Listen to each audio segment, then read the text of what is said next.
சிலாபத்தை சேர்ந்த ஒரு சகோதரி கேள்வி ஒன்று கேட்டிருக்கிறாங்க. ஏதாவது ஒரு விடயத்தை வேண்டி நியத் வைத்து நோன்பு பிடிப்பது போல் தொழுகையும் தொழலாமா என்று கேட்கிறாங்க. அதாவது நாங்க ஏதாவது ஒரு நேர்ச்சியை செய்வோம்.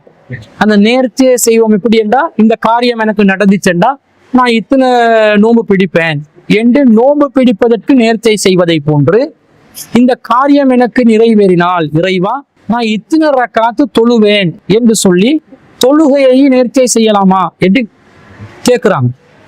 அதாவது இந்த கேள்விக்கு பதில் சொல்வதற்கு முன்பதாக இந்த நேர்ச்சை சம்பந்தமாக ஒரு அடிப்படையான விஷயத்தை நாங்கள் விளங்கிக் கொள்ளணும்.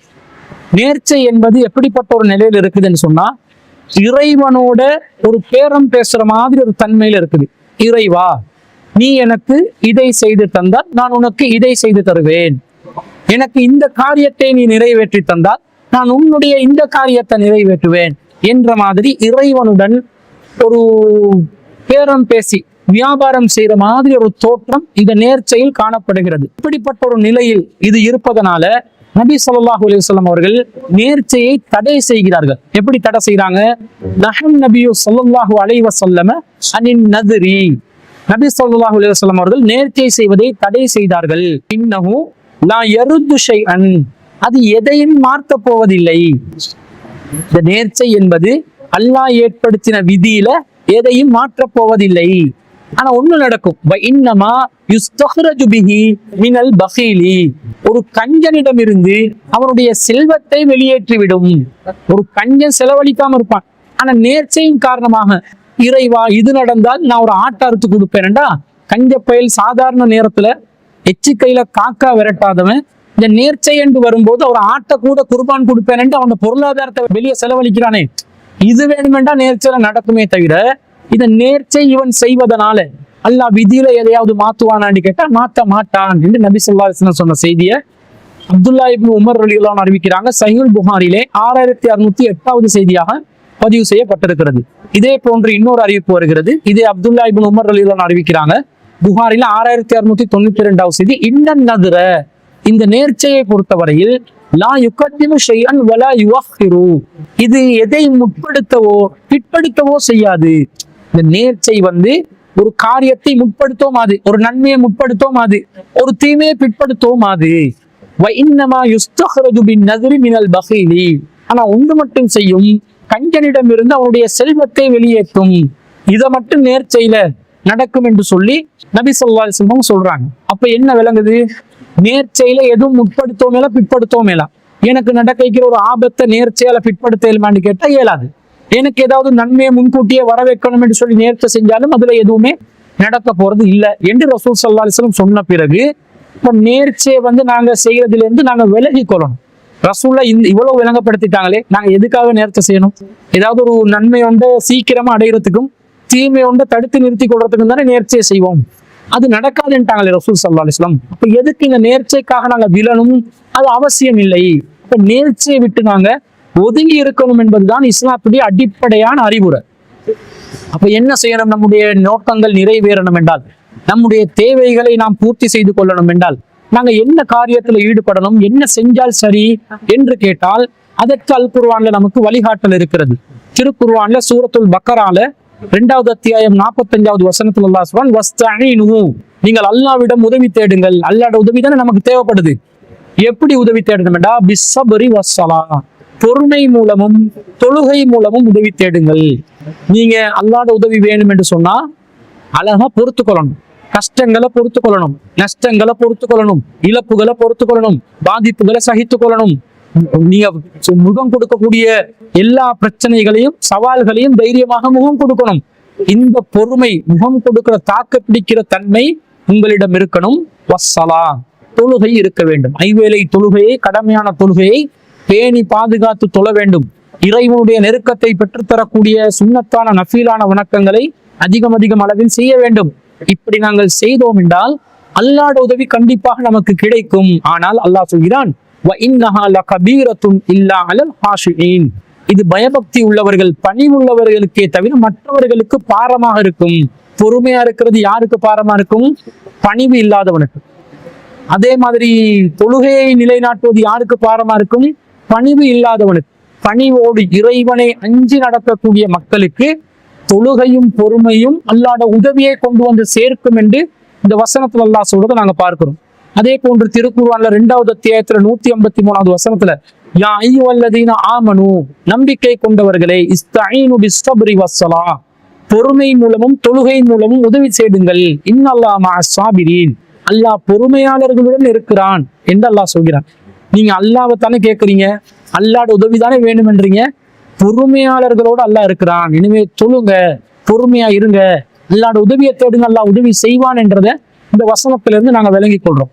அப்ப தொழுகை பொறுமை மூலமாக நம்முடைய நோக்கங்களை தேவைகளை பூர்த்தி செய்து அல்லாஹ்வுடைய உதவியை பெற்றுக் கொள்ளக்கூடிய ஒரு வழிமுறையை இஸ்லாம் நமக்கு காட்டி தந்திருக்கிறது.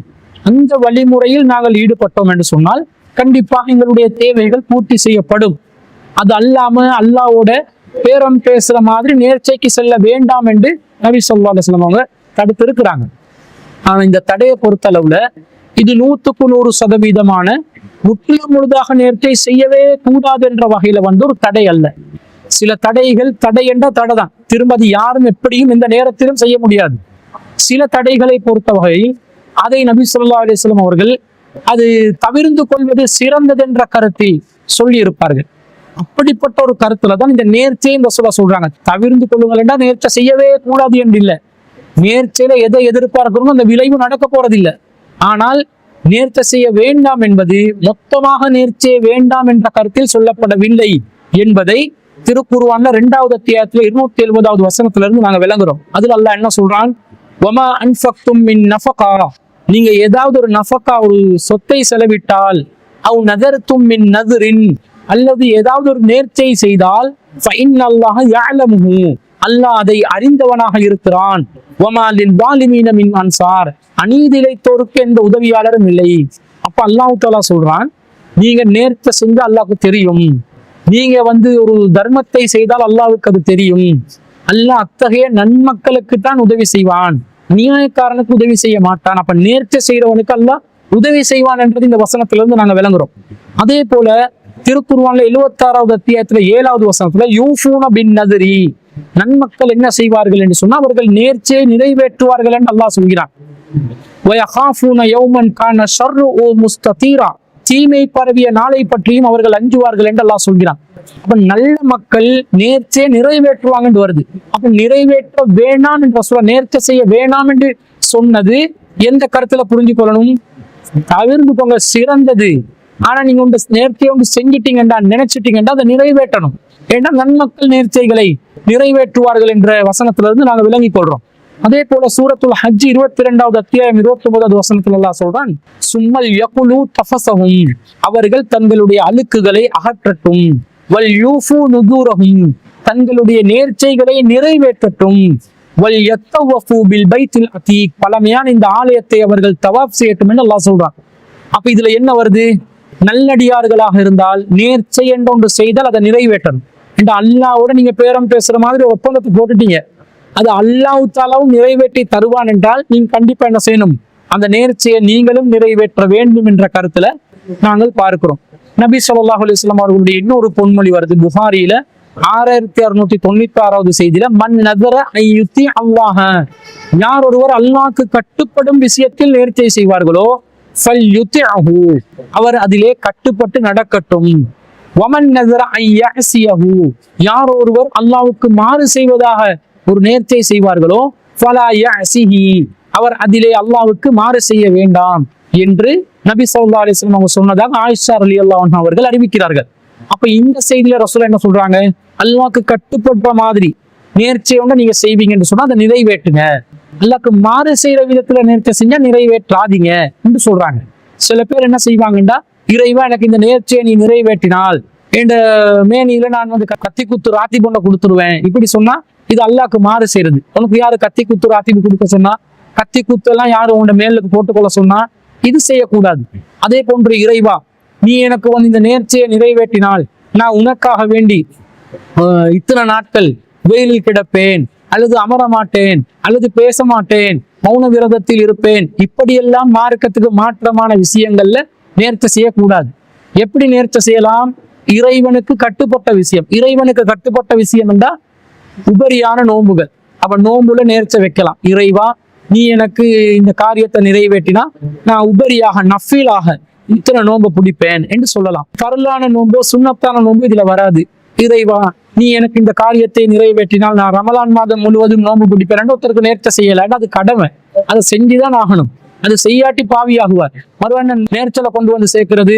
அதே மாதிரி ஒருத்தர் இறைவா எனக்கு நீ இந்த காரியத்தை நிறைவேற்றினால் நான் 6 நோன்பு பிடிப்பேன்னு சொல்லல. 6 நோன்பு பிடிக்கிறது முஸ்லிம்களுக்கு சுன்னத்தாக்கப்பட்டுள்ளது.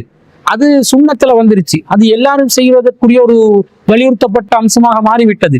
அப்போ உபரியான வணக்கங்களை ஒருவர் நேர்ச்சை செய்யலாம். அதுல நோன்பு உபரியாக இருக்கிற மாதிரி தொழுகையையும் உபரியான இருந்தால் நேர்ச்சை செய்யலாம். இறைவா இந்த காரியம் நிறைவேறினால் நான் ஐவேளை தொழுவேன் என்று சொல்லக்கூடாது.